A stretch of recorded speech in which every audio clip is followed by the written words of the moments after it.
இந்த நாளிலும் கூட அப்போஸ்தலனாகிய யோவான் தன் பிள்ளைகளுக்கு பார்த்து ஒரு வார்த்தையை சொல்வாரு. 3 யோவான்ல ஒரு வார்த்தை இருக்கும். 3 யோவான்ல அவன் 3 யோவான் 2வது வசனம், பிரியமானவனே, உன் ஆத்துமா வாழ்கிறது போல நீ எல்லாவற்றிலும் வாழ்ந்து சுகமாய் இருக்கும்படி வேண்டுகிறேன் அப்படின்னு எழுதி வச்சிருக்கோம். ஸோ என்னுடைய ஆத்மா எப்படி வாழுதோ அதே போல நான் எல்லாவற்றிலும் வாழ்ந்து சுகமாக இருக்கணும் அப்படின்றது தான் அவருடைய வாஞ்சை. அப்படின்னா நான் என்ன நினைக்கிறேன்னா, ஒவ்வொரு நாளும் நாம் என்ன பண்ணணும்னா, நான் வந்து விருத்தி அடைந்து கொண்டே இருக்கணும். சும்மா ஒரே இடத்துல இருந்துக்கிட்டு ஒவ்வொரு நாளும் சுருங்குகிறவனாய் அல்லது இருக்க நான் தேய்கிறவனாய் இல்லாதபடிக்கு வளர்கிறவனாய் ஒவ்வொரு நாளும் நான் வந்து வளர்ச்சியை நோக்கி நான் போய்கொண்டே இருக்கணும். அதுதான் அவருடைய எண்ணமே. அவருடைய எண்ணமே என்னன்னா, நீ ஒவ்வொரு நாளும் உங்கள் ஆத்மா வாழ்கிறது போல நீ ஒவ்வொரு நாளும் வாழ்ந்து கொண்டிருக்கணும், வளர்ந்து கொண்டிருக்கணும் அப்படின்றது தான் அப்போஸ்தலனாகிய யோவான் தன்னுடைய பிள்ளைகளை குறித்து ஒரு வாஞ்சை. ஸோ இந்த நாளிலும் கூட நானும் கூட அப்படிதான். நம்ம வந்து நம்முடைய வளர்ச்சியை அல்லது நம்ம வளர்ச்சியை தடை பண்ணுகிறது இல்லது நான் விருத்தி அடைய முடியாமல் நான் போகிறதுக்கு என்ன காரணம்? ஏன் நான் வந்து விருத்தி அடையலை? நான் இன்னும் வந்து ஒன்று அதே இடத்துல தேங்கிடுறேன், இல்லைன்னா பின்மாற்றத்தில் போகிறோம், இல்லை ஒரு சில இது ஆகாமல். ஆனால் ஒரு சிலர் மட்டும் தொடர்ந்து அவங்க வளர்ச்சி அடைந்தே போயினே இருக்கிறாங்கன்னா அதனுடைய சீக்ரெட் என்ன, அதனுடைய ரகசியம் என்னன்றது தான் நாளில் உங்களோடு கூட நான் பகிர்ந்து கொள்ள விரும்புகிறேன். கடந்த நாளில் தேவன் என்னோடு கூட அந்த வசனத்தில் எனக்கு இடைப்பட்டார். அப்போ இடைப்படும் போது தான் நான் வந்து இதை வந்து நான் வந்து பகிர்ந்து கொள்ளும்படி ஆசைப்பட்டேன். அப்போ தான் பிரதர் வந்து மேனக்ஸ் வந்து எனக்கு ஃபோன் பண்ணி, பிரதர் நீங்கள் எதுன்னு எனக்கு ஓகே. அப்போ நான் பிரதர்கிட்ட உடனே சொன்னேன், ஐ ஹேட் எ வேர்ட் அப்படின்னு சொன்னேன். உங்களோட கூட பகிர்ந்து கொள்ளுகிறதுக்கு என் இடத்துல ஒரு வார்த்தை இருக்குது பிரதர் அப்படின்னு சொன்னேன். அதுதான் கடந்த நாள்லேயும் நான் அப்படியே தியானித்து அதை வந்து உங்களோடு கூட பகிர்ந்து கொள்கிறேன். ஏன்னா நீங்கள் எல்லாருமே இப்படி இருந்துடக்கூடாது. நீங்கள் வளரணும், ஒவ்வொரு நாளும் வளரணும். ஏதோ ஒரு இதுவாக இல்லாமல் நீங்கள் ஆவிக்குரிய ரீதியில் தேவனுக்குள்ளே நீங்கள் வளர்ச்சி அடையணும் அப்படின்ற அந்த ஆதங்கத்தில் உங்களோடு கூட இந்த வார்த்தையை நான் பகிர்ந்து கொள்கிறேன். அப்போ இங்கே பார்த்தீங்கன்னா ஆதியாகமத்தின் புஸ்தகம் 9ஆம் அதிகாரத்தில் ஒரு வார்த்தை இருக்குது. அந்த வளர்ச்சிக்கான ஒரு காரணத்தை உங்களுக்கு சொல்லுகிறேன். ஆதியாகமத்தின் புஸ்தகம் 9ஆம் அதிகாரத்தில் அங்கே 27வது வசனம். ஆதியாகமத்தின் புஸ்தகம் 9:27 நீ வாசித்தீங்கன்னா, யாப்பேத்தை தேவன் விருத்தியாக்குவார், அவன் சேமுடைய கூடாரங்களில் குடியிருப்பான் அப்படின்னு எழுதப்பட்டிருக்கு. அப்படின்னா தேவன் யாப்பேத்தை தேவன் விருத்தியாக்குவார் அப்படின்னா இந்த ஆண்டவர் வந்து யாப்பேத்தை வந்து அவனை வளர பண்ணுவார், ஓங்க பண்ணுவார், இல்லைன்னா அவன் வந்து செழிக்க பண்ணுவார், அவன் வந்து இன்னும் பெருக பண்ணுவார். இதுதான் என்னுடைய அர்த்தம். அப்ப இந்த யாப்பேத்தை தேவன் ஏன் வந்து விருத்தியாக்குறார் அப்படின்னு சொன்னா, அவன் வந்து தன்னுடைய சகோதரனாகிய சேமோடு கூட அவன் சேர்ந்து கொண்டு ஒரு காரியத்தை செய்கிறான். இது ஒரு சம்பவம். நோவாவின் தேவன் பேழை கட்ட சொல்றாரு. பேழை கட்டி முடித்த பிற்பாடு நோவா அவர் ஒரு நாள் என்ன பண்ணாரு, ஒரு லெக்சரருக்கு சொல்ல அவர் திராட்சை ரசம் கொஞ்சம் குடிச்சிட்ட உடனே அவருக்கு வந்து அவர் குடித்து வெறி கொண்டு தன் கூடாரத்துல அவர் வஸ்திரம் விலகி படுத்திருக்கிறார். அப்படி அவர் படுத்திருக்கும் போது அவருக்கு 3 பிள்ளைகள், சேம், காம், யாப்பேத் என்ற 3 பிள்ளைகள். அந்த 3 பிள்ளைகள்ல காம் என்றவன் என்ன பண்றான்னா, அந்த வழியாக அவன் கடந்து வரும்பொழுது அங்கே பார்க்கும்போது அவங்க அப்பா வஸ்திரம் விலகி படுத்திருக்கிறதை பார்த்த உடனே அவன் என்ன பண்றான்னா, உடனே போய் தன்னுடைய சகோதரர்கள் 2 பேருக்கும் சொல்றான், சேமுக்கும் யாப்பேத்துக்கும் அப்பா வந்து இது மாதிரி ட்ரெஸ் இல்லாமல் படுத்துங்கிறாரு அப்படின்னு சொல்லிட்டு அவங்க அப்பாவை பற்றி அவன் வந்து அவருடைய நிர்வாணத்தை வெளிக்காட்டுகிறான். தன் தகப்பனுடைய நிர்வாணத்தை வெளிக்காட்டுகிறான். காட்டின உடனே அவங்க என்ன பண்றாங்கன்னா, ஐயோ அப்பா நிர்வாணமா இருக்கிறாரே அப்படின்னு சொல்லிட்டு 2 பேரும் என்ன பண்றாங்கன்னா, தங்கள் அந்த நிர்வாணத்தை பார்க்காதபடிக்கு ஒரு வஸ்திரத்தை கொண்டு வந்து தன் தகப்பனுடைய நிர்வாணத்தை அவங்க மூடி போட்டுடுறாங்க. அப்படி அவருடைய நிர்வாணத்தை மூடின உடனே அது நோவா அவர் வந்து அந்த வெறி தெளிந்து அவர் எழுந்து பார்க்கும்போது நடந்ததை பார்த்த உடனே அவர் என்ன பண்றாருன்னா, அவர் வந்து சேமுடைய தேவனாகிய கர்த்தருக்கு ஸ்தோத்திரம் உண்டாவதாக, அவன் வந்து யாப்பேத்தை வந்து தேவன் விருத்தியாக்குவார். இவனை வந்து என்ன பண்ணுவார்னா, அவர் அந்த இதை பார்த்த உடனே என்ன பண்ணா, காயின் வந்து சபிக்கப்பட்டவன் அப்படின்னு எழுதுவார். அவர் முதல்ல அவர் சொன்னது, காயின் சபிக்கப்பட்டவன் தன் சகோதரிடத்துல அடிமைகளுக்கு அடிமையா இருப்பான்.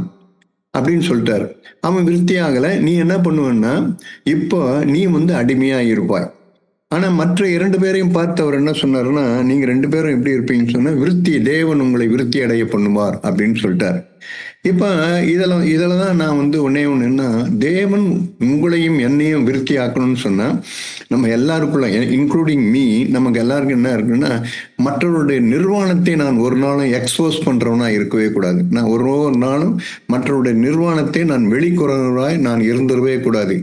எப்ப நான் மற்றவருடைய நிர்வாணத்தை நான் வெளியே கொண்டு வரணும், அப்பொழுதெல்லாம் என்ன ஆகும்னா, தேவன் என்ன பண்ணுவாருன்னா, என்னை விருத்தி அடைய பண்ணவே மாட்டார். இப்ப என்னுடைய சந்தேகம்லாம் என்னன்னு சொன்னா, இவங்களுக்கு எப்படி தகப்பனுடைய நிர்வாணத்தை மூடணும்னு எண்ணம் வந்தது இவங்க 2 பேருக்கும். இவங்க 2 பேருக்கும் எப்படி தன் தகப்பனுடைய நிர்வாணத்தை மூடணும் அப்படின்றது இவங்களுக்கு எப்படி தெரிஞ்சது அப்படின்னு சொன்னா, இதுக்கு வந்து எதுவுமே அவங்க வாழ்க்கையில வந்து உடனே அவங்களுக்கு வந்துடாது. தன் தகப்பனிடத்துல அவங்க பார்த்திருப்பாங்க. தன் தகப்பனிடத்துல பார்த்ததை இந்த பிள்ளைகள் வந்து இவங்க கண்டிருப்பாங்க. நோவா வந்து 120 வருடங்கள் அவர் வந்து அவர் பிரசங்கிக்க வேண்டியதில் அங்க இருக்கிற ஜனங்கள்லாம் நிறைய பேர் இருந்திருப்பாங்க. அப்படி அவர் அது மாதிரி அந்த தேசத்துல இருக்கும் பொழுது அங்கே ஒரு சிலர் என்ன பண்ணுவாங்கன்னா, வஸ்திரம் விலகி படுத்திருந்திருப்பாங்க. நான் என்னுடைய கற்பனையில நான் தியானித்ததை உங்களுக்கு சொல்றேன்.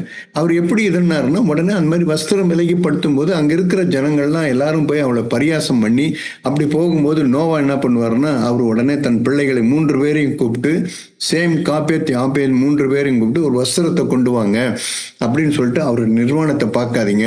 பார்க்காம அவரை வந்து அந்த வஸ்திரத்தை அவர் மேல போத்திட்டு வாங்கன்னு சொல்லிட்டு, இப்படி நோவா என்ன பண்ணாரு, அவர் அநேகம் பேர் இது மாதிரி வந்து எப்பெல்லாம் யாராவது அவங்க நிர்வாணமாய் கிடக்குறாங்களோ அப்பொழுதெல்லாம் என்ன பண்ணுவாருன்னா, நோவா வந்து அந்த வஸ்திரத்தை போட்டு அவங்கள மூடி வச்சுட்டே இருப்பாரு. இதெல்லாம் இவங்க அப்பா பண்ணதெல்லாம் இந்த பிள்ளைகளுடைய மனசுல இருந்தது. இந்த மனசுல இருந்தனால்தான் இதை வந்து, ஆனா அப்போ அந்த இடத்துல என்ன நடந்திருக்குன்னா, காம் மட்டும் என்ன பண்ணியிருப்பான்னா, அந்த இடத்துல அவங்க அப்பா சொல்றதை அவன் கீழ்ப்படிஞ்சிருக்க மாட்டான். இவருக்கு வேற வேலை இல்லை. யாராவது ஒருத்தர் நிர்வாணமா படுத்திருந்தாருன்னா இவர் துணி எடுத்துன்னு போய் மூடுறாராம். இதுன்ட்டு அவன் உள்ளத்துக்குள்ளே அவன் வந்து நினைச்சிருந்தானோ என்னன்னு தெரியாது. ஆனா அவன் இருதயத்துல இருக்கிறத தேவன் ஒரு நாள் இப்ப எக்ஸ்போஸ் பண்றாரு. எப்பவுமே ஒரு காரியத்துல தேவன் வந்து ஆண்டவர் எப்படி இருப்பாருன்னு சொன்னா, என் இருதயத்தின் அந்தரங்கத்துல ஒன்றை இருக்கும் பொழுது நான் அதை என்னை சுத்திகரித்துக் கொள்ள அப்படின்னு சொன்னா, அதை வந்து ஒரு நாள் ஒன்று வரும்பொழுது தேவன் என்ன பண்ணுவார், அதை எக்ஸ்போஸ் பண்ண ஆரம்பிச்சிருவார். நான் நினைக்கிறேன் காம் அப்படிப்பட்டவனா இருந்திருப்பான். அதனாலதான் நம்ம தேவன் அவனுக்கு மனம் திரும்பும்படி அநேக தருணங்களை கொடுத்திருப்பாரு. ஆனா அவனது மனம் திரும்புறது, அதை தன்னை சுத்திகரித்துக் கொள்ள அவனுக்கு மனசு இல்லாதனால அவன் என்ன பண்ணான்னா, எப்ப பாரு அப்பா வந்து அவர் ஒரு சொல்றதெல்லாம் அதுன்பார். ஆனா சேமு யாப்பேத்தும் எப்படின்னா, தன்னுடைய தகப்பன் சொன்னதை வந்து அப்படியே தங்கள் இருதயத்துல உள்வாங்கி கொண்டவர்கள் அவங்க. அதனாலதான் இப்ப என்ன ஆச்சுன்னா, அவங்க வீட்டிலே இப்படி ஒரு சம்பவம் நடைபெறுது. தன் தகப்பனே வஸ்திரம் விலகி படுத்து நிற்கும்போது காம் அந்த வழியாய் போய் பார்த்தோன்னே எல்லாரும் தின்னாரு, பாரு இவரே வஸ்திரம் இல்லாம படுத்துங்கிறாரு அப்படின்னு சொல்லிட்டு என்ன பண்றான்னா, அவன் போயிட்டு இங்க பாரு அப்பா எல்லாருக்கும் சொன்னாரு, அப்பாவே பாரு வஸ்திரம் விலகி படுத்துங்கிறார், நிர்வாணமா படுத்திருக்காரு அப்படின்ட்டு தன் தகப்பனுடைய நிர்வாணத்தை என்ன பண்ணான்னா தன்னுடைய சகோதரர்களுக்கு சொல்லி கொடுத்தான். அதை சொல்லி கொடுத்த உடனே இவங்க 2 பேரும் என்ன பண்ணாங்கன்னா, உடனே போயிட்டு அப்பா வந்து இது மாதிரி நமக்கு சொல்லி கொடுத்துருக்காரு, ஒருவருடைய நிர்வாணத்தை நம்ம பார்க்கவும் கூடாது, அதை வெளியவும் சொல்லக்கூடாதுன்னு அப்பா சொல்லியிருக்காங்களே அப்படின்னு சொல்லிட்டு என்ன பண்ணாங்கன்னா, சேமும் யாப்பேத்தும் 2 பேரும் என்ன பண்ணாங்கன்னா, அவங்க வழக்கமா அவங்க செய்கிற அந்த வழக்கத்தின்படியே ஒரு துணியை கொண்டு வந்து தன் தகப்பனாருக்கு அதை போட்டு அவங்க 2 பேரும் என்ன பண்ணாங்க, வெளியே யார்ட்டும் சொல்லாம பேசாம அமைதியா இருந்துகிட்டாங்க. இதுதான் வந்து அவங்க வாழ்க்கையில நடந்தது. இதை தேவன் பார்த்து கொண்டே இருந்தார். இதெல்லாம் ஆண்டவர் பார்த்துக்கிட்டே இருந்தாரு. அதை வந்து அவர் வந்து எழும்பின உடனே அவங்க என்ன பண்ணுவாருன்னா, ஆண்டவர் அவனை பார்த்து சொன்னார், அவர் வந்து சேமின் தேவனாகிய கர்த்தருக்கு ஸ்தோத்திரம் உண்டாவதாக அப்படின்னு சொன்னார். நீங்க நீங்க எல்லா இடத்துலயும் பார்த்தீங்கன்னா, ஆபிரகாமின் தேவன், ஈசாக்கின் தேவன், யாக்கோபின் தேவன் அப்படின்னு தான் எழுதப்பட்டிருக்கும். நீங்க வேற எந்த இடத்துல நீங்க பார்த்தீங்கன்னா, இதை தவிர அவர் வந்து ஆபிரகாமின் தேவன், ஈசாக்கின் தேவன், யாக்கோபின் தேவன் இப்படிலாம் எழுதப்பட்ட ஒரே ஒரு இடத்துல வந்து என்னன்னா, சேமின் தேவனாகிய கர்த்தர் அப்படின்னு எழுதியிருக்கும். ஏன் அது மாதிரி எழுதுறாரு? ஏன் தேவன் நான் வந்து சேமின் தேவன் எழுதுறாருன்னா, அதுக்கு ஒரு ரீசன் இருக்கு. அந்த ரீசன் என்னன்னா, எசேக்கியேல நீங்க பார்க்கலாம். அதுக்கான ரீசன்ல நீங்க பார்க்கும்போது, எசேக்கியேல்ல வந்து அவரு அவரு ஒரு ஒரு வார்த்தை ஒண்ணு எழுதுவார். எசேக்கியேல் 18ஆம் அதிகாரம். எசேக்கியேல் தீர்க்கதரிசியின் புஸ்தகம் 18ஆம் அதிகாரத்துல நம் தேவன் எப்படிப்பட்டவர்னு பாருங்க. எசேக்கியேல் 18ஆம் அதிகாரம். 18ஆம் அதிகாரத்துல 7வது வசனத்துல பாருங்க. 18:7 எசேக்கியேல் 18ஆம் அதிகாரம் 7வது வசனத்துல இப்படி ஒரு வார்த்தை எழுதியிருப்பார். 18:7 நீங்க பார்க்கும்போது இப்படி ஒரு வார்த்தை இருக்கும். நீதிமான்னா யாரு அப்படின்றத கேட்பார். அங்க வந்து ஒருவன் 5லிருந்தே வாசிக்கிறேன் பாருங்க. ஒருவன் நீதிமானா இருந்து நியாயத்தையும் நீதியும் செய்து மலைகளின் மேல் சாப்பிடாமலும் இஸ்ரவேல் வம்சத்தாரின் நரகனான விக்கிரங்களுக்கு நேராக தன் கண்களை ஏறெடுக்காமலும் தன் அயலானுடைய மனைவியை தீட்டுப்படுத்தாமலும் தூர ஸ்திரீயோடு சேராமலும் ஒருவனையும் கொடுக்காமலும் கொள்ளையிடாமலும் இருந்து கடன் வாங்கினவனுக்கு அடமானத்தை திருப்பி கொடுத்து தன் அப்பத்தை பசித்தவனுக்கு பங்கிட்டு வஸ்திரம் இல்லாதவனுக்கு வஸ்திரம் தரிப்பித்து வட்டிக்கு கொடாமலும் பொலிசை வாங்காமலும் இப்படிலாம் இருந்து என் கட்டளை எல்லாம் கை கொண்டு அவன் தான் நீதிமான் அப்படின்னு எழுதும்போது, அந்த நீதிமான் என்ற இடத்துல வரும்போது என்ன, வஸ்திரம் இல்லாதவனுக்கு வஸ்திரம் தரிப்பிக்கிறவன். அப்ப தேவன் பார்க்கிறாரு. அப்ப நீதிமான்னா யாருன்னு சொன்னா, ஒரு வஸ்திரம் இல்லை, நிர்வாணியா இருக்கிறான் ஒரு மனுஷன்னா, அந்த நிர்வாணியா இருக்கிற ஒரு மனுஷனுக்கு ஒரு வஸ்திரத்தை போட்டான்னா அவனுக்கு பேர் தான் நீதிமான். அதனாலதான் வேதம் எழுதி வச்சிருக்கு, அந்த ஜனத்தை எல்லாம் தேவன் பாழ்வழிக்கும் போது நோவாவுக்கோ கர்த்தருடைய கண்களில கிருபை கிடைத்தது. ஏன்னு சொன்னா அவன் நீதிமானா இருந்து அப்படின்னு எழுதப்பட்டிருக்கும். ஆதியாகமத்தின் புஸ்தகம் பார்த்தீங்கன்னு சொன்னா 6ஆம் அதிகாரத்துல இந்த வார்த்தை எழுதப்பட்டிருக்கும். ஆதியாகமும் 6ஆம் அதிகாரம் 8-9 நீங்க வாசித்து பார்த்தீங்கன்னா அந்த வார்த்தை, இந்த வார்த்தை அப்படியே எழுதப்பட்டிருக்கும். அங்க 8 நோவாவுக்கோ கர்த்தருடைய கண்களில் கிருபை கிடைத்தது. நோவாவின் வம்ச வரலாறு, நோவா தன் காலத்தில் இருந்தவர்களுக்குள்ளே நீதிமானும் உத்தமனுமாய் இருந்தான். உத்தமனும் நீதிமானும் எழுதல, எடுத்தவொன்னு ஆண்டவர் என்ன எழுதினான்னா அவன் நீதிமான்பா, அப்புறம் தான் உத்தமன். ஏன் அவன் நீதிமான்? அவன் ஏன் நீதிமான் சொன்னா, வஸ்திரம் இல்லாதவனே ஒரு நிர்வாணமாய் இருக்கிறவனை ஒருத்தனை கண்டா உடனே நோவா என்ன பண்ணுவார்னா அவரு போயிட்டு அவர் இதுன்னுவார். நான் உங்களுக்கு சொன்னேன் நம்முடைய தேவன் எப்படிப்பட்டவர் அப்படின்னு. உங்களுக்கு நம்ம ஆண்டவர் எப்படிப்பட்டவர் அப்படின்னு சொன்னா, அவரு இப்படி ஒரு இப்படி ஒரு வார்த்தை இருக்கும். இதுல எசேக்கியேல்ல இப்படி ஒரு வார்த்தை இருக்கும். அவர் வந்து நம்முடைய நீ வந்து இப்படி இருந்த, நான் இருக்கும்போது நீ கடந்து போகும்போது நிர்வாணியா இருந்தாய், உண்மையில நான் உன் வஸ்திரத்தை போட்டு உன்னை நான் வந்து எனக்குன்னு சொந்தமா எடுத்துக்கொண்டேன் அப்படின்னு இருக்கும். நான் ஊறி கிடந்தேன், ஒரு மேல என் இது இல்லை, என் வஸ்திரத்தை உன் மேல போட்டேன் அப்படின்னா நான் நிர்வாணமா இருந்தேன். நிர்வாணமா இருக்கும் பொழுது ஆண்டவர் என்ன பண்ணாரு, அவரே என்ன பண்ணாருன்னா என் வஸ்திரத்தை, அவருடைய வஸ்திரத்தை போட்டு என் நிர்வாணத்தை மூடினார். ஆகவே ஒரே ஒரு இது என்னன்னா, நம்முடைய தேவன் எப்படிப்பட்ட தேவன் சொன்னா, அவர் வந்து அவர் நிர்வாணங்களை மூடுகிற தேவன். அந்த நிர்வாணங்களை மூடுகிற யாரா இருந்தாலும் கூட சரி, அவங்க எல்லாரும் என்ன பண்ணுவாங்க சொன்னா, தேவன் வேதத்தில் எழுதி அவர்களை தான் தேவன் விருத்தியாக்கி கொண்டே இருப்பார். ஏன்னா சேமும் யாப்பேத்தும் என்ன பண்ணாங்கன்னா, தேவன் ஏன் யாப்பேத்து வந்து அவர் விருத்தி ஆக்குவார்னு சொன்னாருன்னா, யாப்பேத்து வந்து சேமோடு கூட சேர்ந்து கண்டான். அவன் சேமும் யாப்பேத்தும் எப்படிப்பட்டவங்கன்னா, அவங்க 2 பேரும் எப்படிப்பட்டனா, அங்க நிர்வாணமாய் அவங்க அப்பான்றது கிடையாது, வேற யாருமே அவங்க நிர்வாணியாய் அவங்க இருக்கிறாங்கன்னு அவங்க கேள்விப்பட்டால் அவங்க அந்த நிர்வாணத்தை பார்க்காம என்ன பண்ணுவாங்கன்னா, அந்த வஸ்திரத்தை ஒன்று கொண்டு வந்து அவங்களுடைய நிர்வாணத்தை மூடுகிறவர்கள்.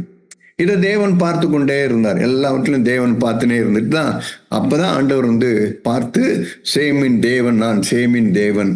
ஏன்னா நான் வந்து எப்படிப்பட்டான்னா, நிர்வாணியா இருக்கிற ஒரு மனுஷனை வந்து அவனை வந்து உடுத்துற ஆள் நான், அவன் நிர்வாணத்தை மூடுகிறவன் நான் அப்படின்னு சொன்னேன்.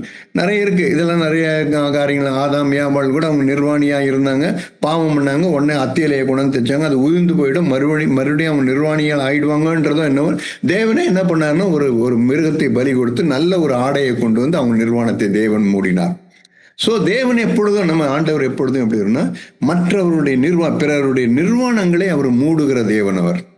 அப்படி யாரெல்லாம் நாம் வந்து அந்த நிர்வாணங்களை நம்ம மூடுகிறோமோ அவங்க எல்லாம் என்ன பண்ணுவாங்கன்னா, அவங்க ஒவ்வொரு சூழ்நிலை வரும்பொழுது என்ன பண்ணுவாங்கன்னா, அவங்க ஒவ்வொரு நாளும் நம்ம கேட்டது போல அவங்க விருத்தி அடைந்து கொண்டே இருப்பாங்க. ஒவ்வொரு சூழ்நிலையில அவங்க விருத்தி அடைந்து கொண்டே இருப்பாங்க. ஏன்னா அவங்க வந்து அவங்க வந்து நீதிமான்கள்.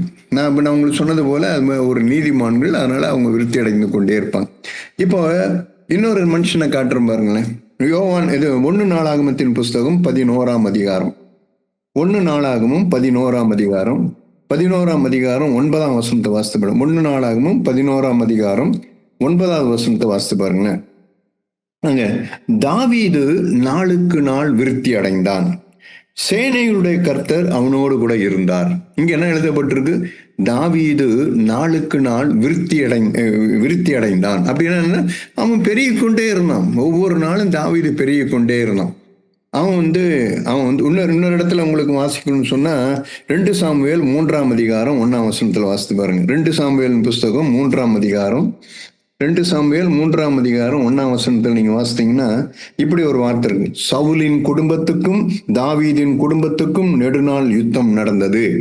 தாவீது வர வர பலத்தான், சவுலின் குடும்பத்தாரோ வர வர பலவீனப்பட்டு போனார்கள். பாருங்க, இங்க என்ன எழுதி இருக்கு? தாவீது வர வர அவன் என்ன பண்ணான்னா விருத்தி அடைந்து கொண்டே இருந்தான். ஆனா சவுல் எப்படி இருந்தான், அந்த குடும்பம் எப்படி இருந்ததுன்னா அவங்க வர வர வர வர அவங்க பலவீனப்பட்டு போய்கொண்டே இருந்தாங்க. காரணம் என்ன? நிறைய காரணம் இருக்கு.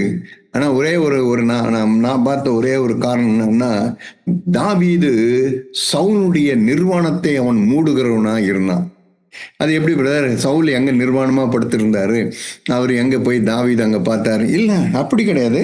அவனுடைய நிர்வாணத்தை வந்து வெளியே சொல்றது இல்லை. இப்போ உங்களுக்கு இன்னொரு வார்த்தையை நான் உங்களுக்கு காண்பிக்கிறேன். அங்க பார்த்தீங்கன்னு சொன்னா இதே 2 சாமுவேல்ல நீங்க 1ஆம் அதிகாரம் 17ஆம் வசனத்தை 2 சாமுவேல் 1ஆம் அதிகாரம் 17வது வசனத்தை நீங்க வாசித்து பாருங்க. அங்க ஒரு வார்த்தை இருக்கு. 2 சாமுவேல் 1:17 தாவீது சவுலின் பேரிலும் அவன் குமாரனாகிய யோனத்தான் பேரிலும் புலம்பல் பாடினான் அப்படின்னு எழுதியிருக்கு. இன்னொரு இடத்துல என்ன எழுதியிருக்குன்னா, இன்னொரு வேதாகமத்தில் என்ன எழுதியிருக்குன்னா, அவன் துயரமான ஒரு துயரம் மிகுந்த பாடலை பாடினான் அப்படின்னு எழுதியிருக்கு. யாருக்கு? சவுல் மரித்து போகிறார், யோனத்தானும் மரித்து போகிறான். சவுலும் யோனத்தானும் மரித்து போனாங்கன்னு தெரிஞ்ச உடனே அவங்க என்ன பண்றாங்கன்னா, தாவீது என்ன பண்றான்னா அவர்களுக்காக பாடல்களை பாடுகிறான். ஏன் பாடினான்னு சொன்னா அவன் இருதயம் எப்படி இருந்தா, ஒரு நாளும் சவுலை குறித்து அவனுடைய நிர்வாணத்தை தாவீது ஒரு நாளும் சொன்னது கிடையாது. எத்தனையோ பண்ணான். பொண்ணு கொடுக்குறேன்னு நான் பெரிய பொண்ணு வந்து தான் நேசித்த ஒரு பெண்ணை கொடுக்குறேன்னு சொன்னான், ஏமாத்தினாரு. ரெண்டாவது இன்னொரு இடத்துல என்ன பண்ணாருன்னா, அவர் வந்து தாவீது வந்து அவர் அசுத்தாவி பிடிச்சிருந்தது. இவர் போய் நல்லா இசை வாசித்து அந்த அசுத்தாவி அவனை விட்டு போயிடுச்சு. அப்புறம் இன்னொரு இடத்துல கொலை பண்ண வந்தாரு. ஒவ்வொரு இடத்துல அநேக சூழ்நிலைகள்லாம் வரும்பொழுது ஒரே ஒரு தடவை கூட தாவீது என்ன பண்ணலாம், சவுல் என்னை கொலை பண்ண வந்தாரு, என்னை இப்படி பொண்ணை கொடுக்குறோன்னு ஏமாத்தினாரு, என் மனைவியை நான் இருந்தபோது, நான் படுக்கையில் இருக்கும்போது என்னை கொலை பண்ண வந்தாரு, என் மனைவி தான் மீகால் தான் என்னை தப்பு வச்சா, உடனே என் மனைவியை வேற ஒருத்தனுக்கு கொடுத்துட்டாரு, என்னை வந்து கொலை பண்றதுக்கு என்ன ஆட்கள்லாம் அமிச்சாரு, நான் இப்படி இருந்தேன், நான் அப்படி இருந்தேன், நான் என்னெல்லாம் இப்படிலாம் என்ன ஒரு கௌதாரிய ஒரு பூச்சியை வேட்டையாடுகிறது போல என்னை வேட்டையாடினார். இவ்வளோ எனக்கு கொடுத்த கொஞ்சம் நஞ்சமா தொல்லை பண்ணாரு, நிறைய கொடுத்தாரு, அப்படிலாம் கொடுத்தாருன்னு சொல்லிட்டு ஒரு நாளும் தாவீது சொன்னதை நீங்க பார்த்திருக்கவே முடியாது. ஆனா அதுக்கு பதிலாக இங்க வேதம் என்ன எழுதியிருக்குன்னா, தாவீது சவுலும் யோனத்தானும் மரித்து போனதை கேட்ட மாத்திரத்துல அவர்கள் பேரில வந்து என்ன பண்ணனா புலம்பல் பாடினான்னு எழுதப்பட்டு. அப்படின்னா அவனுடைய இருதயத்துல கொஞ்சம் கூட இல்லை, கொஞ்சம் கூட. இந்த மாதிரி நேரத்துல இப்ப நான் இந்த இடத்துல இருந்தா என்ன பண்ணிருப்பேன், அப்பா தொலைஞ்சாண்டா ஒருத்தன் என்ன தொல்லை பண்ணான்னு தெரியுமா, இவன் எவ்வளோ என்னை வந்து வேட்டையாடினா, என்னன்னு தண்ணி காட்டினான்பா, எனக்கு ஓட விட்டு எனக்கு தண்ணி காட்டினான்பா, என்ன இந்த மலையிலேருந்து அந்த மலைக்கு, அந்த மலையிலேருந்து இந்த மலைக்கு இப்படிலாம் என்னை தண்ணி காட்டி என்னை வந்து கொஞ்சம் நஞ்சமா அவன் பண்ணான், தொலைஞ்சாண்டா இன்னைக்கு அப்படின்னு சொல்லிட்டு என்ன பண்ணுவேன்னா, நான் பாடின பாட்டு வேறையா இருக்கும். நான் பாடுற பாட்டு எப்படின்னா, ஆஹா சத்துரு ஒளிந்தான் நான் அப்படி பாடி இருப்பேன். ஆனா தாவீது அப்படி பாடல. அவன் பேருல வேதம் என்ன எழுதி வச்சுன்னா, அவன் துயரம் மிகுந்த ஒரு பாடலை பாடினான் எழுதப்பட்டிருக்கு. ஆம் பிரியமானவர்களே, எப்பெல்லாம் நான் பிறருடைய நிர்வாணத்தை நான் கண்டு நான் மூடுகிறவனா இருந்தேன்னு சொன்னா, தேவன் என்னை எப்படி இருப்பாருன்னா, என்னையும் தேவன் ஒரு புது பாடலை பாடும்படிக்கு தேவன் எனக்கு உதவி செய்வார். நான் முறுமுறுக்க மாட்டேன், நான் குறை சொல்ல மாட்டேன், நான் அவங்கள பழி தீர்க்க மாட்டேன், நான் வேற எந்த இடத்துலையும் அவங்கள குறித்து எதையும் நான் தீதாய் பேசவே மாட்டேன், அவங்களுக்கு தீமைக்கு தீமை செய்ய மாட்டேன். என்னுடைய பாடலே எப்படி இருக்குன்னு சொன்னா, அது ஒரு புதிய பாடலாக இருக்கும். அந்த உலகத்திலிருந்து பைபிள்ல ஒரு வேதத்துல வெளிப்படுத்தின விஷயத்துல ஒரு இது இருக்கும். அவர்கள் புது பாட்டை பாடினார்கள், அது இந்த பூமியில் இருக்கிற ஒருவரும் கற்றுக்கொள்ளக்கூடாது இருந்ததுன்னு எழுதப்பட்டிருக்கு. அதே போலதான் உங்களுக்கும் எனக்கும் நம்ம இருக்கிற ஒவ்வொருவரும் நாம் இந்த பூமியில இருக்கும் பொழுது, நான் எந்த மனுஷனை குறித்தும் அவனுடைய நிர்வாணத்தை குறித்து நான் ஒரு நாள் நான் எக்ஸ்போஸ் பண்ணேன்னு சொன்னா, நான் அதை நான் கண்டு அதை நான் வெளியரங்கமாக்குறேன்னு சொன்னா, நீங்களும் நான் விருத்தி அடைய முடியவே முடியாது. நான் வளர்கிறவனா நான் இருக்கவே முடியாது. அதான் இங்க தாவீது நமக்கு சொல்லி தர்றாரு. தாவீது அங்க சொல்லும் போது என்ன பண்ணாருன்னா, அவனுக்கு ஏன்னா அவனுக்கு ஒரு பாடல் இருந்தது அவன் இருதயத்துல. அவனுக்கு குறித்து அவனுக்கு ஏதோ ரொம்ப சந்தோஷம், ஒரு பெரிய விருந்து பண்ணுங்கப்பா, வெட்டுறா எல்லாம் தேசத்துல இருக்க எல்லாரையும் கூட இருந்த எல்லாருக்கும் இன்னைக்கு ஒரு பிரியாணி போடலாம், இன்னைக்கு அதெல்லாம் போடலான்னு அப்படி இல்ல. தாவீது அப்படி கிடையாது. தாவீதனுடைய இருதயம் என்னன்னா, அந்த சூழ்நிலை வரும்பொழுதும் கூட தன் உயிரையே வாங்க நினைச்ச அந்த சவுலுக்கு என்ன பண்ணாருன்னா, அவர் ஒரு புலம்பலை பாடினார். வேதம் எழுதியிருக்கு, தாவீது ஒரு புலம்பலை பாடினார். பிரியமானவர்களே, என்னுடைய இருதயம் அப்படிதான் இருக்கும்.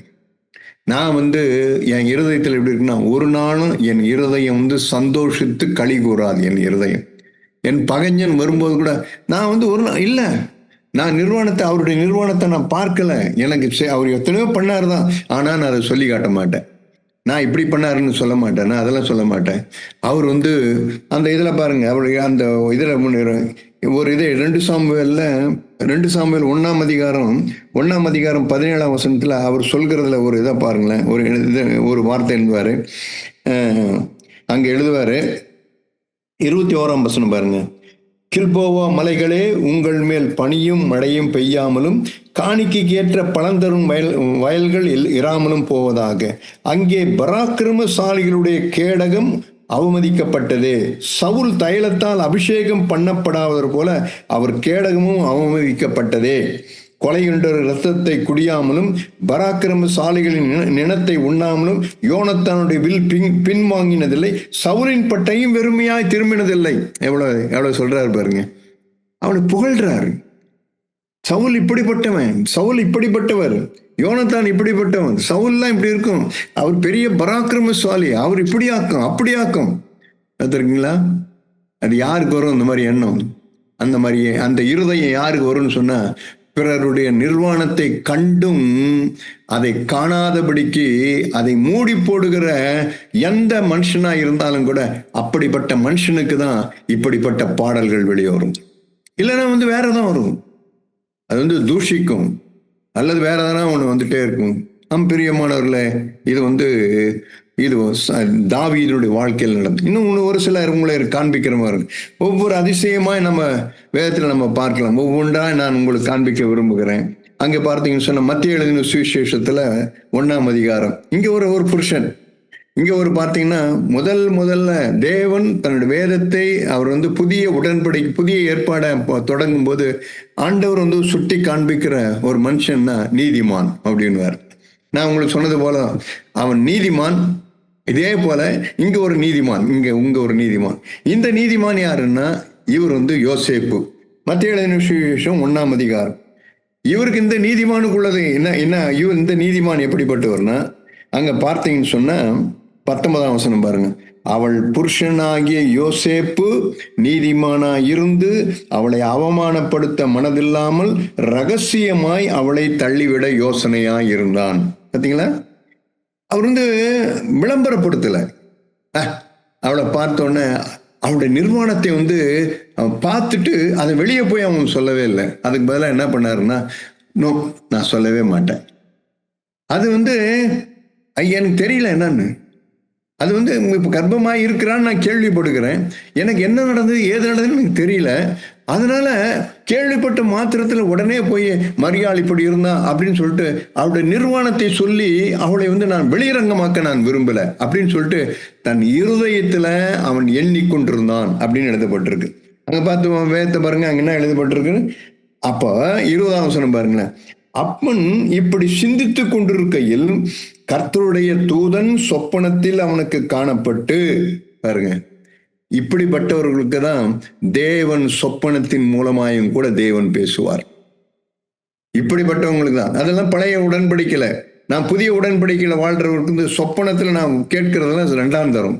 தேவன் என்னோடு கூட என்ன பண்ணுவார்னா, என் இருதயத்துல நான் ஒருவனுடைய நிர்வாணத்தை பார்த்து நான் மூடுகிறவனா இருந்தேன்னு சொன்னா தேவன் பிரத்யேகமாய் உங்களோட என்னோட கூட அவர் வந்து பிரத்யேகமாய் தேவன் பேசிக்கொண்டே இருப்பார் நம்ம இருதயத்துல. இது இல்ல, வேண்டாம், இப்படி செய்யாத, இப்படி இருக்காத அப்படின்னு சொல்லுவார். இங்க இவங்க அந்த நாட்களை வாழ்னால இப்ப என்ன பண்ணாலும் தூதன் பேசுறான். தூதன் அவனோடு கூட பேசி, உன் மனைவியாகிய மரியாளை சேர்த்துக்கொள்ள ஐயப்படாதே, அவளிடத்தில் உற்பத்தி ஆர்க்கிறது பரிசுத்த ஆவியினால் உண்டானது, அவள் ஒரு குமாரனை பெறுவாள், அவருக்கு இயேசு என்று பெயரிடுவாயாக, அவர் தமது ஜனங்களின் பாவங்களை நீக்கி அவர்களை ரட்சிப்பார் அப்படின்னா அவர் எழுதினார். பார்த்தீங்களா?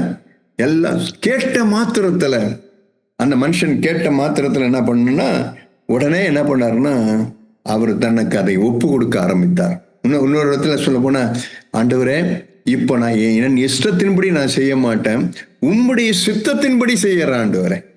பார்த்துருக்கீங்களா?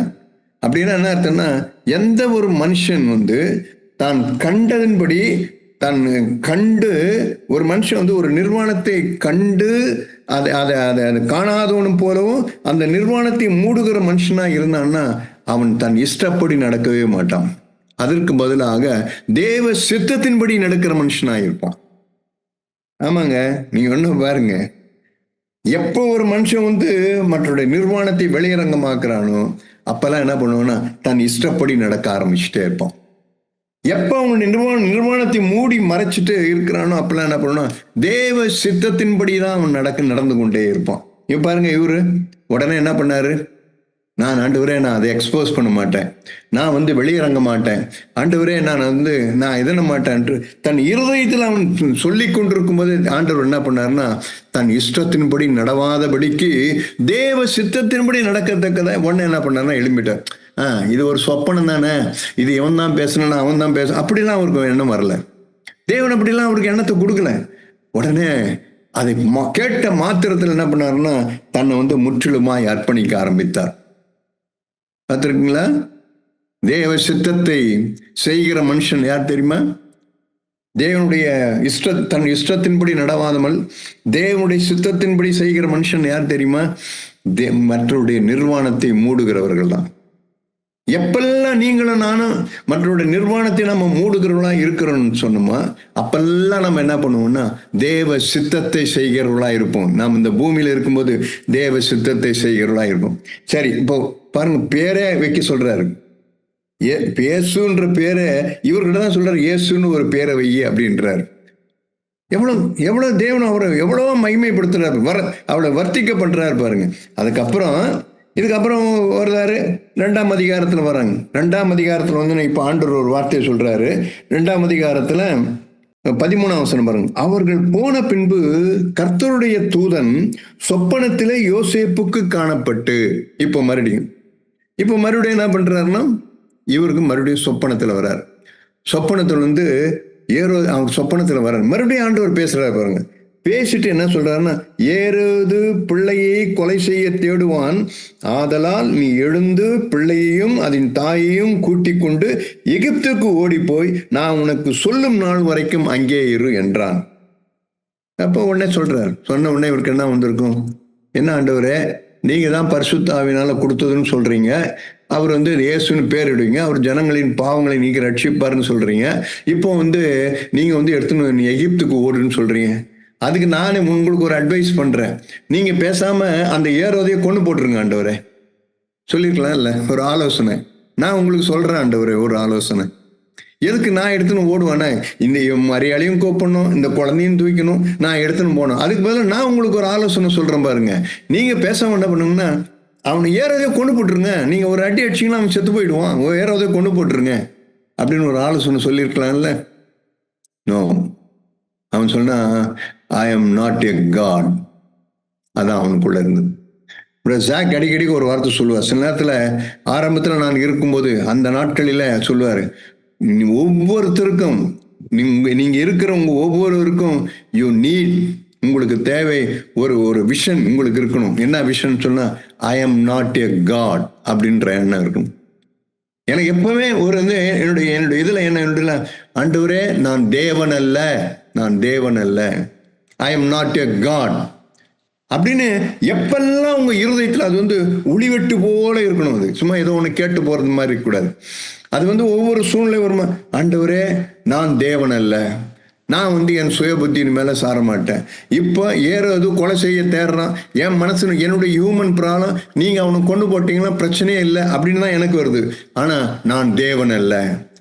இப்படி நம்ம இருக்கிறவங்க ஒவ்வொருவருக்கும் நான் தேவன் அல்ல, நான் தேவன் அல்ல, நான் தேவன் அல்ல அப்படி என்ற எண்ணம் வந்துடுச்சுன்னா எப்படி இருப்போம்னா, ஒரு நாளும் என் சுயமாய் ஒன்றை நான் செய்யவே மாட்டேன். உடனே என்ன பண்ணுவேன்னா, ஓகே லார்ட், உடனே நான் தூக்கின்னு போறேன், உடனே நான் கூப்பிட்டு போறேன். எனக்கு எத்தனையோ அசௌகரியங்கள் இருந்தாலும் கூட, ஆண்டவரே நான் அதோ உடனே கூப்பிட்டு போறேன்னு சொல்லிட்டு உடனே என்ன பண்ணாருன்னா அந்த பிள்ளையை கூப்பிட்டு எகிப்துக்கு போகிறார். பாருங்க, எகிப்துக்கு போனார். வளர்ச்சி ஒவ்வொரு நாளும் பாருங்க ஒரு வளர்ச்சி. என்ன வளர்ச்சி? அவருடைய வளர்ச்சி என்ன? அவருடைய வளர்ச்சி நான் தேவன் அல்ல. எதனால இப்படி வளர்ந்தாரு? அவர் எதனால வந்தார்னு சொன்னா, தன் மனைவியினுடைய நிர்வாணத்தை அவர் மூடுகிறவராக இருந்து கொண்டே இருந்தார். அதை எக்ஸ்போஸ் பண்ணல, அதை விளம்பரப்படுத்தல, அதை ஒண்ணுமே பண்ணல. அடுத்து என்ன, மறுபடியும் ஆண்டவர் என்ன பண்றாரு, ஏரோதை செத்து போயிடுறாரு. ஏரோது செத்து போன உடனே 19 2:19, ஏரோது இறந்த பின்பு கர்த்தருடைய தூதன் எகிப்திலே யோசேப்புக்கு சொப்பனத்தில் காணப்பட்டு, நீ எழுந்து பிள்ளையும் அதையும் கூப்பிட்டுட்டு நீ இஸ்ரவேலுக்கு போ அப்படின்றார். இப்ப அவர் என்ன பண்ணிருக்கலாம்? இப்ப அவர் சொல்லலாம், ஆண்டவரே அங்கிருந்தா போனீங்க, எகிப்துல இவ்வளவு நாள் இருந்துட்டேன், நல்லா இருக்குங்க ஆண்டவரே எகிப்து, அங்க இருக்கிறத காட்டிலும் இது நல்லா கம்ஃபர்டபுளா இருக்கு, ஒன்றும் இல்லை, நல்லா எல்லாம் சௌகரியமா இருக்குங்க ஆண்டவரே, நான் இங்கே இருந்துடுறேன், என்னை விட்டுருங்களேன், இங்கே நான் இருந்துறேன், இப்படியே வச்சு நான் அப்படியே இருந்துக்கிறேன் அப்படின்னு சொன்னார பார்த்தீங்களா? இல்லை. உடனே என்ன பண்ணாருன்னா, உடனே ஆண்டவர் எகிப்துல இருந்து இஸ்ரவேலுக்கு வராரு. அப்படின்னா என்ன, இதெல்லாம் என்ன அர்த்தம் சொன்னா, தேவன் தன்னோடு கூட பேசுகின்ற போதெல்லாம் அவர் ஒரு நாளும் எதிர்க்கிறவராக இருந்ததில்லை. Is not a rebellious one. அவர் ஒரு நாளும் முரட்டாட்டம் பண்ணவராக இருந்ததே கிடையாது. அவர் ஒரு நாளும் என்ன ஆண்டவரை இங்க வாண்டுறீங்க, அப்புறம் அங்க போன்றீங்க, எகிப்து நல்லா இருக்கு, நல்லா பாலும் தேனும் ஓடுது, இங்க கொமட்டி காய், அந்த காய், இந்த இறைச்சி பாத்திரம் எல்லாமே நல்லா இருக்கு, எங்க முற்பிதாக்கள் சொன்னது போலவே எகிப்துலாம் இப்படி இருக்கு, அதனால நான் இங்கே செட்டில் ஆயிடுறேன், இப்படியே இருந்துடுறேன் அப்படின்னு சொல்லிட்டுலாம் அவர் இது இல்லை. தேவன் சொன்ன மாத்திரத்தில் அவர் என்ன பண்ணாருன்னா, அவர் எதிர்க்கவில்லை, அவர் முரட்டாட்டம் பண்ணவே இல்லை. அவர் ஒரு நாள் அவரை பார்த்து, ஆண்டவரை பார்த்து அவர் என்ன பண்ணணும், எஸ் லார்ட் அப்படின்னு சொல்ல ஆரம்பித்தார். இதெல்லாம் யார்? இது வளர்ச்சிங்கிறது. நான் சொல்ல வர்றது விருத்தி அடைந்த மனுஷனுடையது. யோசேப்பு எப்படியா விருத்தி அடைகிறான் பாருங்க. ஒவ்வொரு இதுல வரும்போது அவன் முரட்டாட்டம் பண்ணல, எதிர்க்கல. அவன் உடனே மோசே, சரிங்க ஆண்டவரே நான் போகிறேன் அப்படின்னு சொன்னான். இதெல்லாம் யாருக்கு வரும்னு நினைக்கிறீங்க? எந்த மனுஷன் தேவனை எதிர்க்காம முரட்டாட்டம் பண்ணாம அவன் சப்மிசிவா, இல்லை இன்னும் சொல்ல போனா, ஆமா ஆண்டவரே நீங்க என்ன சொல்றீங்கன்னு நான் இப்படி செய்யறேன், நீங்க போன்னா போறேன், நான் வர்றேன் ஆண்டவரே, யார் எப்படி இருப்பாங்கன்னு சொன்னா, மற்றவருடைய நிர்வாணத்தை மூடுகிற சகோதர சகோதரிகள், குடும்பங்கள் யாரா இருந்தாலும் கூட சரி, அவங்களுக்கு இது வாய்க்கும். அது எனக்கும் தான், உங்களுக்கு மாத்திரம் இல்லை, யாருக்கும் அது இது அவங்களுக்கு நேச்சுரலா இருக்கும். அவங்க இருதயம் எப்படி இருக்குன்னா, அவன் நிர்வாணத்தை மூடுகிறவன். உடனே நிர்வாணத்தை மூடினாரு. உடனே ஆண்டவர் yes Lord, yes Lord, yes Lord அப்படின்றார். அடுத்த வசனம் பாருங்க, அடுத்த இதுல 22, ஆகிலும் அக்கெலாயு தன் தகப்பனாகிய ஏரோதின் பட்டத்துக்கு யூதேயாவில் அரசாளுகிறான் என்று கேள்விப்பட்டு அங்கே போக பயந்தான். அப்பொழுது அவன் சொப்பனத்துல தேவனால் எச்சரிக்கப்பட்டு கலிலேயா நாட்டின் புறங்களிலே விலகி போனான். மறுபடியும் ஆண்டவர் அப்படியே பாருங்க, தேவன் அவனோடு கூட பேசிக்கினே இருக்கிறார் பாருங்க. அவனை எவ்வளவு ப்ரொடெக்ட் பண்ணிட்டே இருக்கிறார் பாருங்க. அவனை எவ்வளவாய் தேவன் அவனை வந்து கொண்டு வந்து, அவன் ஆபத்து, அவன் பயப்படும் போது, அவன் வரும்போது எவ்வளவாய் தேவன் அவனோடு கூட உறவாடி கொண்டே இருக்கிறார் பாருங்க. இதுதான் வளர்ச்சி. இதுதான் ஒரு மனுஷன் வந்து அங்க நம்ம எழுதின அவன் விருத்தி அடைகிறான் என்று பேரு. தொடர்ந்து தேவன் பேசினே வர்றாரு. சொப்பனத்தின் மூலம் பேசினாரு, எகிப்தில் இருக்கும்போது பேசினாரு, இப்ப இஸ்ரேலுக்கு வந்துட்டாரு, இப்ப போய் நீ வந்து கலிலேயாவுக்கு வந்துன்றாரு, நாசரேத்துல இருந்து அங்க போய் பேசுறாரு. தேவன் அவனோடு கூட பேசிக்கொண்டே இருக்கிறார். என்ன காரணம்? தேவனை ஏன் அந்த மனுஷனோடு கூட இடைவிடாமல் பேசிக்கொண்டே இருக்கிறார்? எங்க போனாலும் அவருடைய கண்கள் அவன் மேல நோக்கமா இருக்கு. ஏங்கன்னா அவர் வந்து நீதிமான்ங்க. நீதிமான் தான். நீதிமான் எப்படிப்பட்டவன் சொன்னா, மற்றவருடைய நிர்வாணத்தை பார்க்காதவன், மற்றொரு நிர்வாணத்தை மூடுகிறவன், அவன் தான் நீதிமான். அவன் தான் நீதிமான். அவன் தான் நித்திய. அவனுக்கு தான் வேதம் என்ன எழுதி வச்சிருக்குன்னா, அவன் தான் வந்து சாலிட் ஃபவுண்டேஷன் போடுறாள். அவன் தான் காண்பிக்கிறேன் பாருங்க, நீதிமான் எப்படிப்பட்டவன் காண்பிக்கிறேன் பாருங்க. அங்க ஒரு வார்த்தை எழுதப்பட்டிருக்கு, நீதிமான் எப்படி இருக்குன்னா, நீதிமொழிகளின் புஸ்தகம் 10ஆம் அதிகாரம் 25வது வசனம் படிச்சு பாருங்க. நீதிமொழிகள் 10:25 படி, நீதிமானும் நித்திய அஸ்திபாரம் உள்ளவன். அப்படின்னா என்ன? அவன் வந்து ஒரு நித்தியமான எவர் லாஸ்டிங் ஃபவுண்டேஷன். அதான் அதனுடைய மீனிங். ஆங்கிலத்தில் சொல்ல போனா த எவர் லாஸ்டிங் ஃபவுண்டேஷன். நித்தியம். அந்த ஃபவுண்டேஷன் டெம்பரரி ஃபவுண்டேஷன் இல்லை, அது வந்து எவர் லாஸ்டிங் ஃபவுண்டேஷன். பார்த்துருக்கீங்களா எப்படி? அப்போ யோசேப்பு எப்படி போட்டாரு? எவர் லாஸ்டிங் ஃபவுண்டேஷன். எவ்வளவு தூரம் அவர் வந்து எவ்வளவாய் வந்து அவனை வந்து எதிர்ட்டே வர்றாரு. பார்த்துருக்கீங்களா? அதெல்லாம் எவ்வளோ மகிமையுள்ள ஒரு தேவன். எப்படியா இவங்க ரெண்டு பேரும் எப்படி இருந்திருக்காங்க பார்த்தீங்களா? இன்னொரு இதை உங்களுக்கு காண்பிக்கிறோம் பாருங்க. இது வந்து நம்ம இவர்கிட்ட நம்ம பார்த்தோம். அடுத்தது வந்து யோவான் எழுதின சுவிசேஷம். இப்போ இயேசுகிட்ட வந்து பாருங்க, இயேசு அவரு பாருங்க, அவர் எப்படி இதுன்றாருன்னு பாருங்களேன். யோவான் எழுதின சுவிசேஷம் 8ஆம் அதிகாரம். இப்போ யோவான் எழுதின சுவிசேஷம் 8ஆம் அதிகாரம். 8ஆம் அதிகாரத்துல ஒரு வார்த்தை உங்களுக்கு காண்பிக்கிறேன். 8ஆம் அதிகாரம் 11ஆம் வசனம். 8:11 யோவான் 8:11 வாசித்து பாருங்க. 8:11 என்ன நடக்குது? அதற்கு அவள், இல்லை ஆண்டவரே என்றாள். இயேசு அவளை நோக்கி, நானும் உன்னை ஆக்கினைக்குள்ளாக தீர்க்கிறதில்லை, நீ போ, இனி பாவம் செய்யாதே அப்படின்ட்டார். எப்படி மூடுறாரு பாருங்க. ஆனா அதுக்கு முன்ன என்ன நடந்ததுன்னா, அங்க 3ஆம் வசனம் 8:3 என்ன எழுதப்பட்டிருக்குன்னா, அப்பொழுது விபச்சாரத்திலே கண்டுபிடிக்கப்பட்ட ஒரு ஸ்திரீயை வேதபாரகரும் பரிசேயரும் அவரிடத்தில் கொண்டு வந்து அவளை நடுவே நிறுத்தி, போதகரே, இந்த ஸ்திரீ விபச்சாரத்தில் கையும் மெய்யுமாய் பிடிக்கப்பட்டாள். இப்படிப்பட்டவர்களை கல்லெறிந்து கொல்ல வேண்டும் என்று மோசே நியாயப்பிரமாணத்தில் நமக்கு கட்டளையிட்டிருக்கிறாரே, நீர் என்ன சொல்லுகிறீர் அப்படின்னு கேட்கிறாங்க. கேட்ட உடனே பாருங்க, இவள் எப்படிப்பட்டவ தெரியுமா? விபச்சாரி. நிர்வாணத்தை காட்டுறான் பாருங்க. யார் காட்டுறது? பரிசேயர் வந்து சொல்றாங்க, கையில கல்லு. எப்படி பாருங்க, இவ தப்பு பண்ணிட்டான்னு சொல்ல, அவன் இவள் விபச்சாரி, இந்த விபச்சாரியை நாங்கள் கையும் மெய்யுமாய் பிடித்தோம், நாங்கள் அப்படி கொண்டு வந்தோம். தேவன் பார்த்துனே இருக்காரு அவரு. ஆனா எல்லாத்தையும் சொல்ல, உங்ககிட்ட யாருக்கு பாவம் இல்லையா, அவன் கல் எடுத்து அடிங்கன்றாரு. எல்லாரும் ஓடிடுறான். ஓடிட்டோம்னா இயேசு இப்ப நான் அந்த இடத்துல இருந்து என்ன சொல்லுவேன், இந்த பாருமா, உன்னை வந்து பிடிச்சின்னு வந்து கொடுத்தாங்க, இனிமேல் போய் விபச்சாரம் பண்ணாத, புரியுதா? பேசாம ஒரு கல்யாணம் பண்ணிக்க, கல்யாணம் பண்ணிக்கிட்டு நல்லா கொடுத்தனமா வாழு. இதான் நான் சொல்லியிருப்பேன். நான் சொன்னா என்ன பண்ணுவேன், மறுபடியும் அந்த பொண்ணை வந்து மறுபடியும் நீ போய் விபச்சாரம் பண்ணாத, நீ என்ன மறுபடியும் அவன் நிர்வாணத்தை காட்டியிருப்பேன். ஆனா இயேசு எப்படி இருந்தார் பாருங்க, போமா, இனி பாவம் செய்யாத, இனி அப்படி இருக்காது, போமா. எவ்வளவு இதுவும் கவர் பண்றாரு பாருங்க, எவ்வளவா அவர் கவர் பண்றாருன்னு பாருங்க.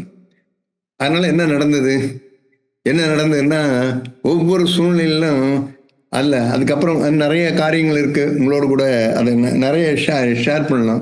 ஆனா அதுல என்ன எழுதப்பட்டிருக்குன்னா, அந்த இடத்த நீங்க வாஸ்து பார்த்தீங்கன்னா 29ஆம் வசனம் வாஸ்து பாருங்க. என்னை அனுப்பினவர் என்னோடு கூட இருக்கிறார், பிதாவுக்கு பிரியமானவளை நான் எப்பொழுதும் செய்கிறபடியால் அவர் என்னை தனியே இருக்க விடவில்லை. இதெல்லாம் அந்த டயலாக், அதுக்கப்புறம் வர்ற டயலாக் இதெல்லாம் அந்த பரிசேயெல்லாம் பார்த்து பேசுவாங்க. அப்பதான் இயேசு சொல்வார், நான் என்னை அனுப்பினவர் என்னோடு கூட இருக்கிறார். நான் அவருக்கு பிரியமானது, நான் பிதாவுக்கு பிரியமானது நான் செய்கிறபடியினால அவர் என்னை தனியா இருக்க விடலை அப்படின்வார். எவ்வளோ அதுக்கப்புறம் மறுபடியும் அவங்க கேட்டுனே இருப்பாங்க. அப்ப மறுபடியும் ஏசு சொல்வார், இன்னொரு இடத்துல அவர் சொல்லும்போது, இன்னொரு இடத்துல என்ன சொல்லுவார், நான் எனக்கு மகிமையை தேடுகிறது இல்லை. 50வது வசனம் பாருங்க, அதே அதிகாரத்துல 50வது வசனம், நான் எனக்கு மகிமையை தேடுகிறது இல்லை. அப்படின்னா என்ன அர்த்தம்? இப்படிப்பட்டவங்க எல்லாம் எப்படி இருப்பாங்க அப்படின்னா, இயேசு அந்த நிர்வாணத்தை மூடும்போது அவர் சொல்றார், பிதாவுக்கு பிரியமானவர்களை நான் செய்கிறவன், அதோடு மாத்திரம் இல்ல, எனக்கு மகிமையை தேடாதவன். இன்னும் சொல்ல போனா, நான் பிரபலத்தை நாட விரும்பாதவன், பிரபலமா இருக்க விரும்பாதவன். இதுதான் மற்றவருடைய நிர்வாணத்தை அது சொல்றான் பாருங்க. அது என்ன அர்த்தம் சொன்னா, அந்த சொன்ன உடனே ஜனெல்லாம் சொல்லுவாங்க, பார்த்தீங்களா பரிசேயர்லாம் எப்படி பாருங்க, ஓய் விபச்சாரத்துல பொண்ணு அந்த பொண்ணை கையும் மெய்யமா பிடிச்சுன்னு எவ்வளவு பக்தி வைராக்கியம் பாருங்க, அப்படி அப்படி இப்படின்ட்டு ஜனங்கள்லாம் புகழுவாங்களாம். அது அவருக்கு ஒரு பேர், அப்படி ஒரு நெஞ்சு நிமித்திப்பாரு, பத்தியா நான் எவ்வளவு பரிசுத்தமா இருக்கிறேன், எவ்வளவு பாரு, விபச்சாரத்துல கையும் மெய்யுமாய் பிடிக்கப்பட்ட ஸ்திரீயை கொண்டு வந்து இதோ உங்கள் முன்பாக நிற்கிறேன் பாரு அப்படின்னு சொல்லிட்டு. அப்படின்னா எல்லாரும் என்ன நினைப்பாங்க, ஓ இவரு பெரிய ரொம்ப பரிசுத்தமா இருக்கணும், ரொம்ப இதுவா இருக்கணும்னு நினைக்கிறாரு அப்படின்ட்டு மனுஷீக கணத்தை தேடுகிறோட நோக்கம் அது. ஆனா இயேசு அப்படி கிடையாது. நான் எனக்கு மகிமையை தேடுறது இல்லை. ஏன் அவர் இது மாதிரி இருந்தாரு? ஏன்னு சொன்னா, அவர் சொன்ன ஒரே ஒரு வார்த்தை என்னன்னு சொன்னா, அவர் நிர்வாணத்தை மூடுகிற தேவன். பிரியமானவர்களே, இன்னும் ஒரே ஒரு சம்பவத்தை உங்களுக்கு காண்பிக்க நான் விரும்புகிறேன். அந்த அதில் பார்த்தீங்கன்னு சொன்னால், அந்த சம்பவத்தில் எப்படி இருக்குன்னு சொன்னால், லூக்கா எழுதின சுவிசேஷம் 15ஆம் அதிகாரம் 15ஆம் அதிகாரத்தில் அங்கே ஒரு மனுஷனை பாருங்க, இவன் எப்படி இருக்கான் பாருங்க, இப்படி அப்படி நிர்வாணத்தை இப்படி காட்டி கொடுக்குறான் பாருங்க. அதனால என்ன ஆச்சு, தலைவருக்கு குதூகலம் கொண்டாட்டம் கிடையாது.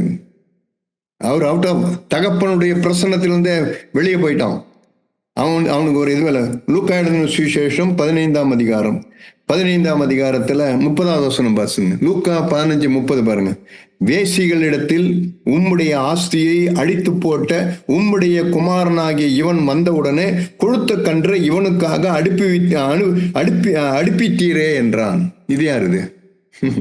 ஒரு தகப்பனுக்கு 2 பிள்ளைங்க இருந்தாங்க. மூத்தவன் அவன் இதுவா இருந்தான், இளையவன் அப்பா கிட்ட கேட்டான், என் சொத்தை பிரிச்சு கொடுன்னு கேட்டான். சொத்தை பிரிச்சு கொடுத்தாரு. சொத்தை பிரிச்சு கொடுத்தவொடனே எடுத்துன்னு போயிட்டான். ஊதாரித்தனமா செலவு பண்ணிட்டான். கடைசியில சாப்பிட்றதுக்கு வழி இல்லை. பண்ணி தவுட்டை துண்டுறதுக்கு தான் அவன் ஆசையா இருந்தான். அந்த தவுட்டியும் பண்ணி துண்டுற தவுட்டியும் அவன் எதுவும் வெளியே துரைச்சிட்டாங்க. இப்போ அவங்க அப்பா ஞாபகம் வருது. அவங்க அப்பா ஞாபகம் வந்தோடனே அப்பா கிட்ட ஓடியோன்னு வரான். அப்பா ஓடியோடனே அவனை கட்டி பிடிச்சி அவனை அரவணைச்சு அவனை கழுவி அவனுக்கு குளிப்பாட்டி அவனுக்கு ஒரு விருந்து ஆயத்தம் பண்ணி டான்ஸ் எல்லாம் அங்கே ஒரு பெரிய பார்ட்டி வச்சு எல்லாம் இருக்கும்போது இப்போ ஒரே ஒரு வார்த்தை அவங்க அப்பா கேட்டிருப்பாரா, டேய் சொத்தெல்லாம் எடுத்துன்னு போயிட்டு வேசிகள் இடத்துலையும் இவங்ககிட்டையும் நீ வேஸ்ட் பண்ணிட்டு இப்போ வந்துட்டு ஒரு வார்த்தை அவங்க அப்பா கேட்டிருப்பாரா? கேட்கவே இல்லை. தகப்பன் தன் பிள்ளையின் நிர்வாணத்தை மூடினார்.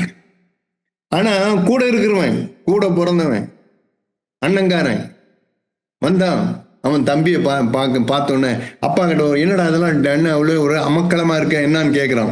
கேட்ட உடனே இதோ உன் பிரதர் வந்திருக்காரு, அதுக்காக உங்க அப்பா இதெல்லாம் பண்றாங்கன்னு சொன்னேன். இவன் என்ன பண்ண, அப்படியா என் தம்பி வந்துட்டானா, வெரி குட், பரவாயில்லையே அப்படின்னு சொல்லிட்டு தன் தகப்பனோடு கூட சந்தோஷிக்க வேண்டிய என்ன பண்ணனா, சந்தோஷிக்கவில்லை. என்ன சொன்னா, தன்னுடைய தம்பியினுடைய நிர்வாணத்தை காட்டணும்.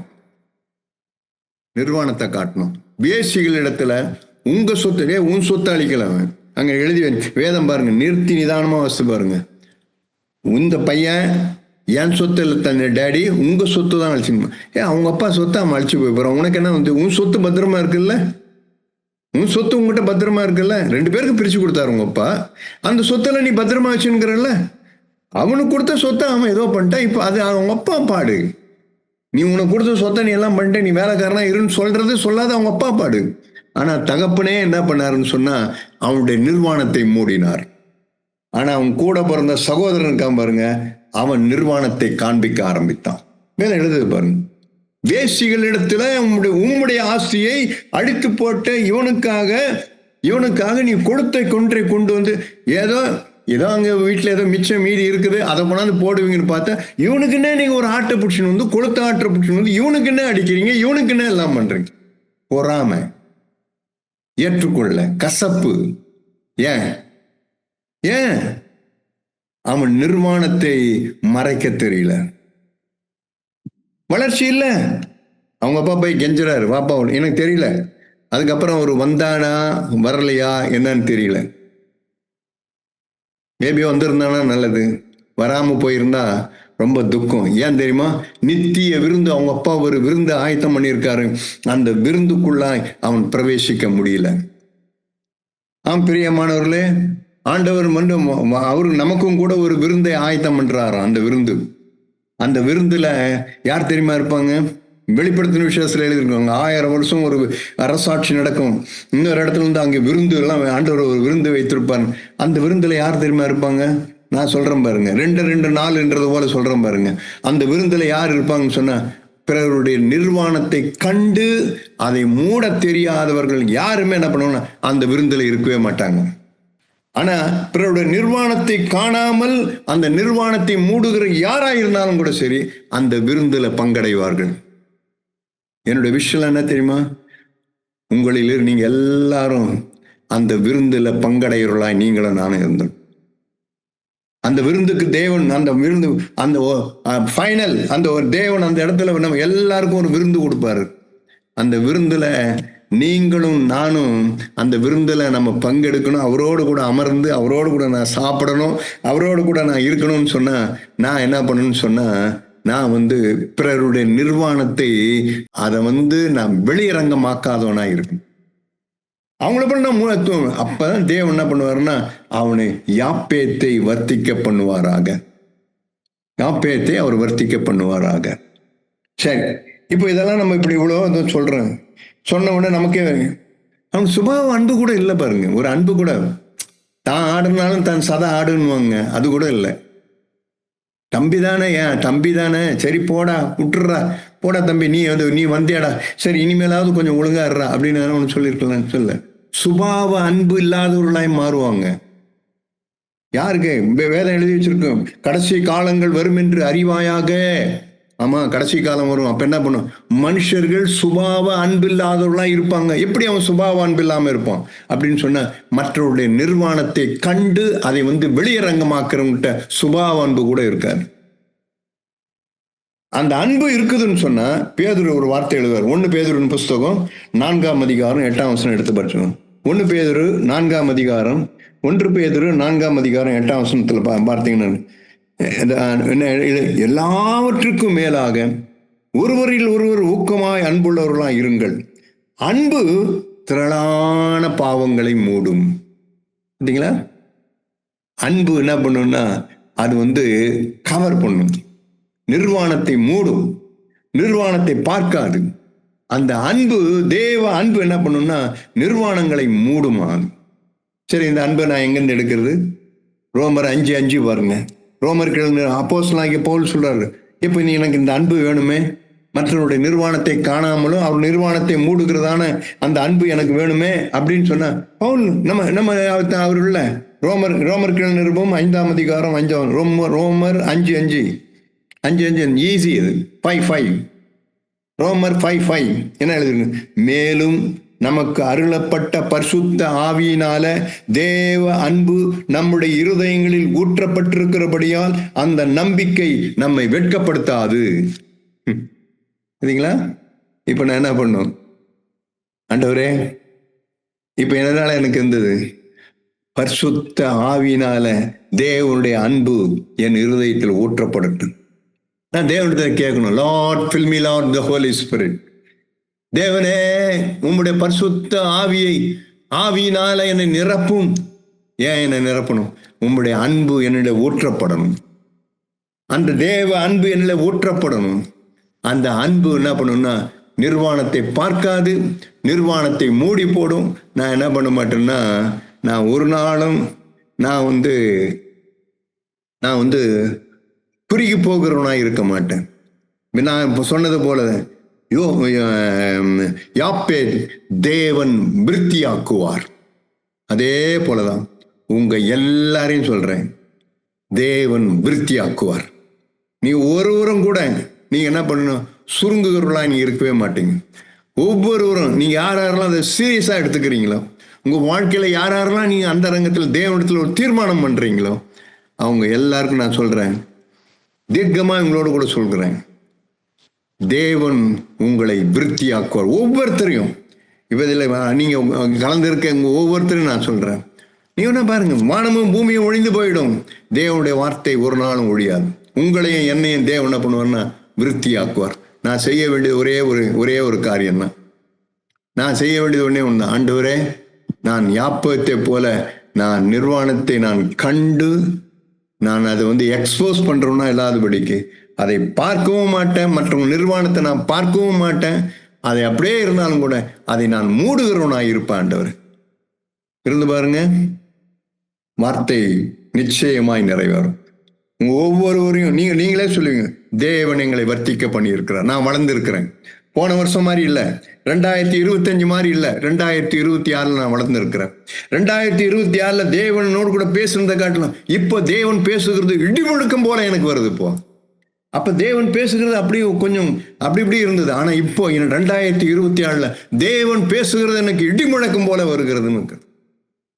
அப்படிப்பட்ட கிருபையை CFFGயில் இருக்கிற அத்தனை குடும்பங்களுக்கும் தேவன் நல்கி உங்களை பெருக பண்ணுவாராக, உங்களை விருத்தியாக்குவாராக. ஆமேன். நம்ம தலைவணங்கி நம்ம ஜெபம் பண்ணலாம். எங்கள் நல்ல பிதாவே, நம்மை நன்றியோடு கூட நாங்கள் துதிக்கிறோம், ஸ்தோத்திரிக்கிறோம். நீர் பாராட்டி நம்முடைய இரக்கத்திற்காய் நன்றியோடு நாங்கள் துதிக்கிறோம். ஆண்டவரே, நம்முடைய பிள்ளைகளை நீ நேசிக்கிறீர், அதற்காய் நன்றி. ஒரு ஆத்துமா வாடுகிறது போல எல்லாவற்றிலும் வாழ்ந்து சுகமாய் இருக்கும்படி விரும்புகிறேன் என்று சொன்னவர். ஆண்டவரே தேவரீர் யாப்பேத்தை தேவன் விருத்தியாக்குவாராக.